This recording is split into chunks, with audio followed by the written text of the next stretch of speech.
45 days बाकी हैं FMG के लिए। आई नो टेंशन बहुत हाई है एंड मोटिवेशन लो है and trust me this is very normal and you are not alone because I have also live the same feeling a year ago or like 6 months back. Hi guys, this is Dr. Bhumika Singh from Moscow. I did my MBBS from Russian National Institute of Medical Science, Pirogov, or we can call it Moscow State Medical University number 2. I decided to make this video because I remember when I was preparing for FMG a year back, I was in the same position and this 45 days have really changed my thought and my result. And I know इस point पे ना सबको ऐसा ही feel होता है कि इतना demotivated और ऐसा लगता है कि जितने भी सब्जेक्ट्स हमारे हो गए हैं शायद वो भी याद नहीं है. So we need to have a very structured plan for at least 45 days or 30 days. We will divide our day into 4 parts. जिसमें पहला पार्ट होगा 7 to 12 का. ठीक है, वो अपने कंफर्टेबिलिटी के अकॉर्डिंग सब चूज करो, but I will recommend this time zone because ये टाइम जोन मैंने एग्जाम के पैटर्न के अकॉर्डिंग रखा बिकॉज सारे टीचर्स ने, सबने, डॉक्टर्स ने मुझे यही गाइड किया था.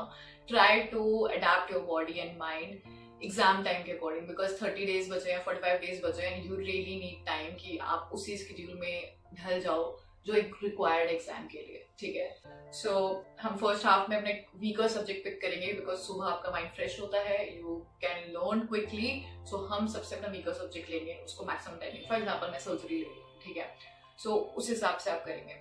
फिर उसके बाद then we will take one gap between 12 to 2 और हम एग्जाम में भी 12 और 2 के बीच में ही गैप मिलता है. हम यही टाइम प्रेफर करेंगे. अगर आपको थोड़ी सी हेल्प चाहिए कि अपने स्ट्रॉन्गर और वीकर सब्जेक्ट्स को कैसे सेग्रीगेट करना है according to the weightage of the subject कि कितने क्वेश्चंस मोस्टली इससे आते हैं, I took a help from the video of Nadeem sir. मैं उसकी लिंक डिस्क्रिप्शन में मेंशन कर दूंगी, you can see from there. Now we move to the third part of the day जो 2 to 5 होगा. ठीक है, जिसमें हम मीडियम सब्जेक्ट लेंगे. ठीक है, मीडियम सब्जेक्ट मतलब यू थिंक इट्स लाइक ठीक है manageable. Then we will take a 1 hour gap again. ठीक है, then we will move to another time. In this fourth part of the day we can do 2 things. ठीक है, या तो आप rapid revision कर लो या टॉप 25 क्वेश्चंस की वीडियो देख लो, या तो जो सब्जेक्ट आपको बहुत स्ट्रांग है उसके बस गो थ्रू, बस पन्ने पलटो, पेज पलटो फटाफट. ये करना है हमें. जो हमारे पास 2.5-3 घंटा है, ठीक है, 6 बजे से लेकर 9 बजे तक के बीच में हम ऐसा सब्जेक्ट करेंगे जिसमें हम ज्यादा एफर्ट ना लगे बिकॉज ऑलरेडी हम ड्रिल हो चुके होंगे. ठीक है, so the last part of the day for 1 hour, 1.5 hour we will just practice questions. I did from pre-PG. Pre-PG was so handy for me because मैं कुछ भी कर रही होती थी, कोई भी काम कर रही होती थी. ठीक है, मतलब मैं अगर सुबह अगर मुझसे उठा भी नहीं जाता था ना, so what I did was कि मैं pre-PG वाला ऐप खोल लेती थी और बस I tried to practice questions so that मैं नींद से उठ पाऊँ.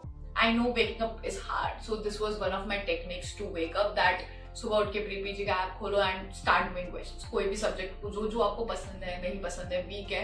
Because one thing I have learned during my preparation is कि आपकी मसल मेमोरी बहुत स्ट्रॉन्ग रोल प्ले करती है. हाफ ऑफ द टाइम जब आप क्वेश्चंस प्रैक्टिस करने लगोगे और जब क्वेश्चंस ठीक होंगे आपको रियलाइज होगा कि आपको आधे टाइम पता भी नहीं था कि आपको ये चीज आती है. It's just your subconscious and muscle memory which played major role. तो अपनी muscle memory को like 45 days just train it. मुझे नहीं पता मैंने 10,000 20,000 questions कितने practice कर लिए होंगे. मेरे हाथ में एक चीज constant होती थी pre-PG का app. So in the end I just want to say that I know it's not easy to stay motivated every day, but just don't give up. You have already done everything. Just believe it. Everyone is trying to be better and हमें यही करना है. And trust me, अभी तक भी ऐसा लग रहा है ना कि यार मेरे तो आधे सब्जेक्ट भी नहीं हुए हैं. हो जाएंगे. लास्ट 1.5 महीना, 1 महीना एंड लास्ट के इवन वीक्स भी अगर आप अपने आप को बहुत स्ट्रांगली पुश कर देते हो ना, you can create a major difference. मेरे साथ भाई I value this 45 days because exam से पहले मैं स्टेयरकेस से गिर गई थी. मुझे सीवियर गैस्ट्राइटिस हो गई थी बिकॉज ऑफ स्ट्रेस. मैं 20 डेज तक नहीं पढ़ पाई थी. And when I came back to my hostel, वहां पे मेरे पास सिर्फ 40 डेज ही थे. एंड उन 45 डेज में मैंने अपने आप को इतना पुश किया. Like half of the people were like यार अब क्या, अब तो क्या ही होगा एंड एवरीथिंग. भाई ऐसा कुछ नहीं है. Just try to follow plan. और ये प्लान इसलिए फॉलो करना है because it gives you vision. और हर दिन जब आप इस चीज को करने लगोगे ना, just keep on tick marking every day, अपने आप को एक अचीवमेंट के तरीके से फील होगा, खुद में एक एक्म्प्लिशमेंट फील होगा कि यार ये चीज आपने अकम्प्लिश की. ठीक है. सो ये जो अपने आप को एक कॉन्फिडेंस मिलेगा, खुद ही में ये कॉन्फिडेंस मिलेगा. Take care of your health. बहुत इंपॉर्टेंट है, बहुत क्रूशियल टाइम है. सब प्रिपरेशन हो चुकी है, बस अपनी हेल्थ का ध्यान रखना, अपनी स्लीप का ध्यान रखना. You will make it happen.